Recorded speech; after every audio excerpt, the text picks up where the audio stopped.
اللہ الرحمن الرحیم۔ میں تمام صحافی حضرات کا دل کی گہرائیوں سے شکریہ ادا کرتا ہوں کہ آپ لوگ نے اپنے قیمتی وقت مجھے دے دیا، مجھے ٹائم دے دیا۔ میں نصیر آباد سے آیا ہوں۔ میرا نام جمیل احمد ہے۔ میرا والد کا نام حاجی محمد رحیم مینگل ہے۔ میں 3 دن پہلے وہاں بھی ایک پریس کانفرنس کیا، لیکن وہاں پہ میرا پریس کانفرنس حکام بالا تک پہنچا یا نہیں پہنچا، اس کے لیے میں کچھ نہیں کہہ سکتا ہوں۔ مجبوراً ہو کر میں آپ بھائیوں کے پاس آیا ہوں، اپنے باتوں کو جو ہے نا آپ تک پہنچاؤں، آپ میرے باتوں کو حکام بالا تک پہنچا دیں۔ اسی وجہ سے وہاں سے میں آپ لوگوں کی خدمت میں آیا ہوں۔ ہمارے 2 سال سے کچھ مسئلے چل رہے ہیں آپس میں۔ ابھی میرے اوپر کافی انہوں نے 10-15 کیسز کیے، میرے اپنے بھائیوں نے، عزیزوں نے۔ یہ 2 مہینے ہو گئے، میں نے سب کی الحمدللہ ضمانت کروا لیا۔ ضمانت کرنے کے بعد میں اپنے علاقہ گیا نصیر آباد۔ وہاں پہ میں نے یہ ٹرائل کورٹوں میں بھی پیش ہوا۔ میں نے ایس پی صاحب سے ملا، میں ڈی ایس پی صاحب سے ملا، میں وہاں سب سے ملا کہ بھائی میں نے آپ لوگوں کے سامنے پیش ہوا ہوں، مہربانی کر کے میرا گاؤں کو، میرا گھر کو قبضہ کیا ہوا ہے اشرف مینگل، جس کے اوپر تقریباً جو ہے نا یہ میرے پاس پڑے ہوئے 7 کیسز ہیں، 7 کیس ہیں جس میں وہ سزا یافتہ بھی ہے۔ 7 کیس جن میں ATC کے کوٹ 45302 اور اس میں سزا یافتہ بھی ہے۔ میرے گاؤں حاجی محمد رحیم مینگل بالان شاخ پہ بیٹھا ہوا ہے، قبضہ کیا ہوا ہے۔ تو میں نے ان کو سب کو عرض کیا، انہوں نے DSP ایک ہمارا ہے سرکل ڈیرہ مراد جمالی، یاسین جمالی اس کا نام ہے، شہر بھی ہمارا ڈیرہ مراد جمالی، نام بھی اس کا یاسین جمالی سرکل۔ تو اس نے ہر مسئلے میں رکاوٹ میرے لیے بنتا رہا۔ میں نے SP سے لے کے وزیر اعظم تک سب کو اپلیکیشن دیا، لیکن جس کی بھی اپلیکیشن میرا واپس آئے رپورٹ مانگنے کے لیے، یہ گول مول کر کے رپورٹ واپس بھجوا دے، وہیں سے مجھے معلوم ہو کہ بھائی آپ کا جو ہے نا کوئی مسئلہ نہیں، ایشو نہیں، یہ تو عدالت کا مسئلہ ہے۔ بھائی کون کہہ رہا ہے عدالت کا مسئلہ ہے؟ کہ بھائی وہاں پہ جو ہے نا SHO کہہ رہے، جب SHO سے میں پوچھوں یا وہاں تفتیشی سے پوچھوں، کسی سے پوچھ کہتے ہیں DSP صاحب ہیں۔ تو میں DSP صاحب کے پاس گیا، میں نے اس کو کہا کہ آپ مجھے بتا دیں کہ مسئلہ کیا ہے، آپ اتنے رکاوٹ بن رہے ہو، میرا مسئلہ کیا ہے؟ مجھے کہتے ہیں کہ بھائی آپ مجھے 50 لاکھ روپیہ دے دیں، میں آپ کو آج آپ کو اپنے گاؤں میں بٹھاؤں گا۔ میں نے کہا آپ ایک DSP ہو، 50 لاکھ روپیہ میں کیسے آپ کو دے دوں؟ آپ کو میں 50 لاکھ نہیں، آپ لاکھ روپیہ 2 لاکھ 3 لاکھ تو پاسبل ہے DSP کو دینا۔ مجھے کہتے ہیں مجھ سے جو ہے نا DIG ایاز بلوچ مانگ رہا ہے۔ میں حیران ہوا، میں نے کہا آپ غلط بیانی کر رہے ہو۔ اس نے مجھے کہا کہ بھائی اگر میں غلط بیانی کر رہا ہوں، میں نے اپنے بھائی کو ابھی تقریباً یہ 1 ہفتہ 10 دن ہوگا، وہاں پہ پولیس کی بھرتیاں شروع ہوئے، میں نے 10 لاکھ روپے اپنے بھائی کے لیے دیا ہوا ہے۔ جب میں دے سکتا ہوں تو آپ کون ہیں؟ میں پریشان ہوں۔ میں نے کہا بھائی میرے ساتھ 50 لاکھ روپے نہیں ہے، میں جاؤں گا DIG صاحب سے خود ملوں گا، خود اس کو عرض کروں گا۔ تو میں گیا DIG صاحب کے پاس، تو DIG صاحب آگے سے مجھے AIG ہمارا ہے امیر جان مکسی، اس نے مجھے باہر آ کر جواب دے دیا کہ بھائی آپ جا کر DSP سے ملے۔ تو میں پریشان ہوا، یہ کیا معاملہ ہے میرے ساتھ؟ پھر AIG صاحب نے فون بھی کیا DSP کو کہ آپ جو ہے نا اس کا مسئلہ حل کر دیں۔ اس نے ہنس کر مجھے کہا میں نے بتایا نا تمہیں، حالانکہ اس طرح نہیں ہے، DIG صاحب خاندان ہے، عزتی ہے، پیسے نہیں ہے، لیکن اس کی مصروفیت تھی یا کوئی بھی اس کی مجبوری تھی، اس دن نہیں مل سکا۔ میں اس کے اوپر کوئی الزام نہیں لگاتا ہوں، لیکن یہ DSP کی کہنے کا میں آپ کو بتا رہا ہوں۔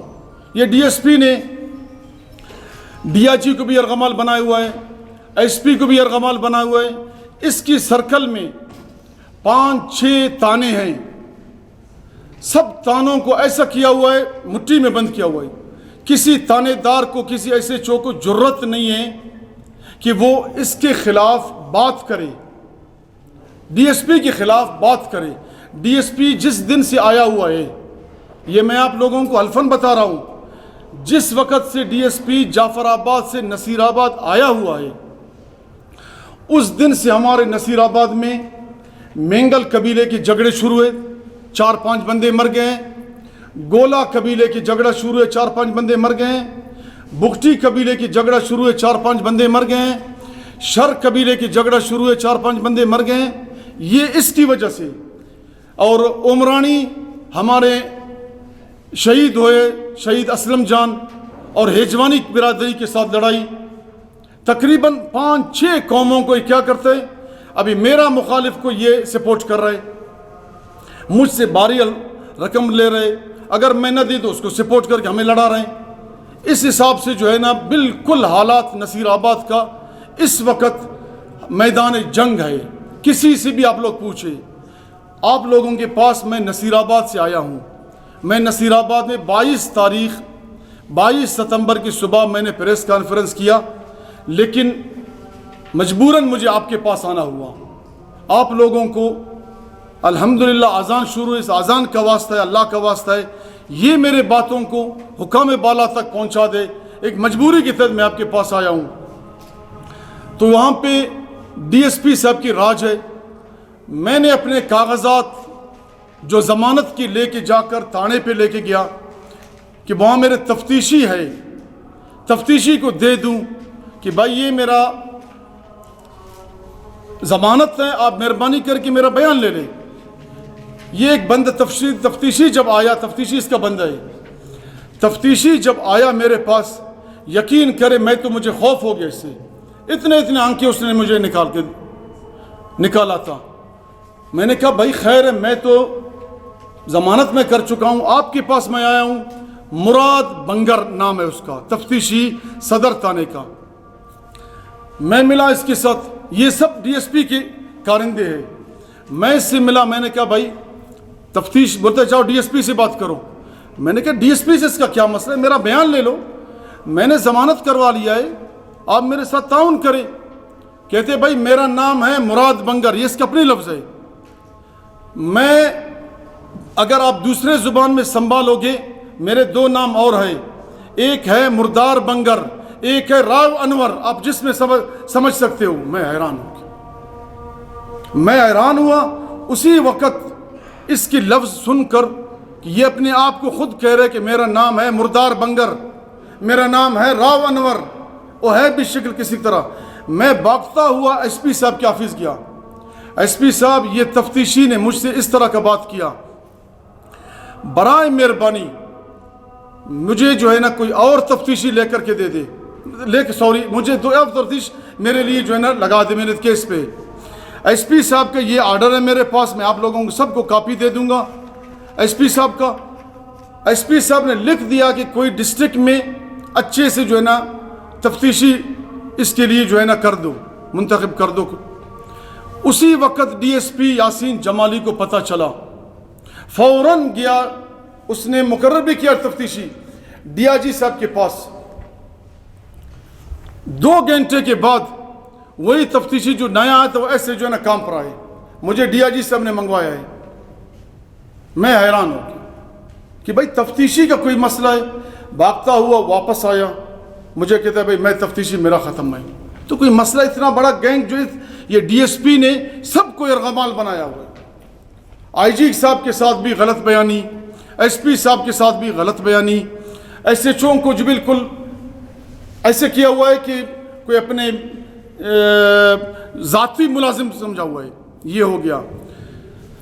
22 تاریخ کو میرے گاؤں میں ریڈ ہوا, 22 تاریخ کو ریڈ ہوا. میرے جو مخالف تھے وہ گرفتار ہوئے, ان کو لے کے گئے سرکار. میں ڈیرہ مراد میں تھا, مجھے بچوں سمیت مجھے پتہ چلا کہ بھائی آپ کا گاؤں میں تو سب ان لوگ گرفتار ہو گئے, آپ خالی ہے گاؤں. میں بچوں سمیت گیا گاؤں.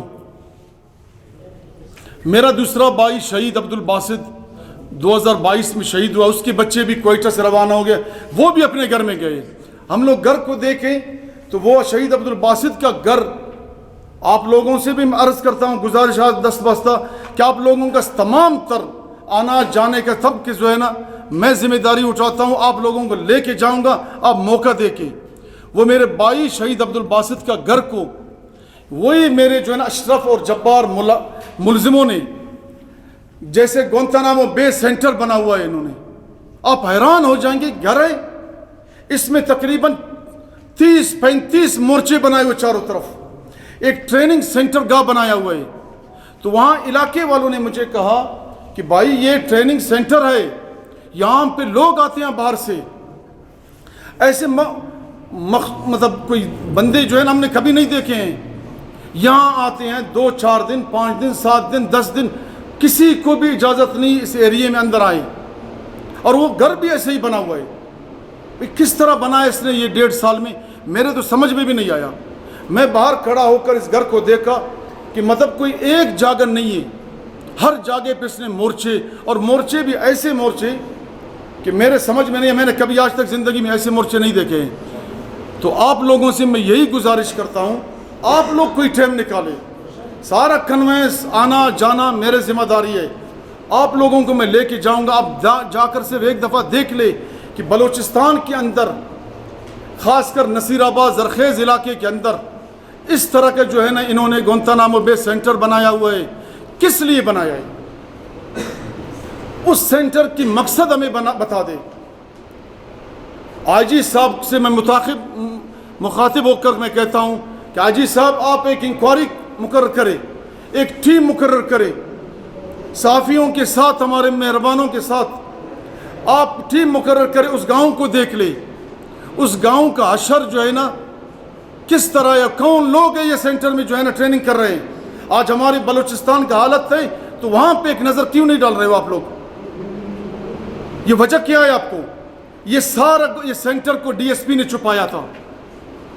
ڈی ایس پی کسی کو نہیں چھوڑتا تھا. وہاں موقع پہ جانے کے لیے, موقع پہ وزٹ کرنے کے لیے ڈی ایس پی صاحب نہ ڈی آئی جی کو چھوڑتے تھے, نہ ڈی ایس پی کو, نہ کسی ایس ایچ او کو. جو بھی آتے تھے اس کے ساتھ جو ہے نا غلط بیانی کر کے وہاں مت جانا. مقصد کیا ہے اس کا؟ اس سے پہلے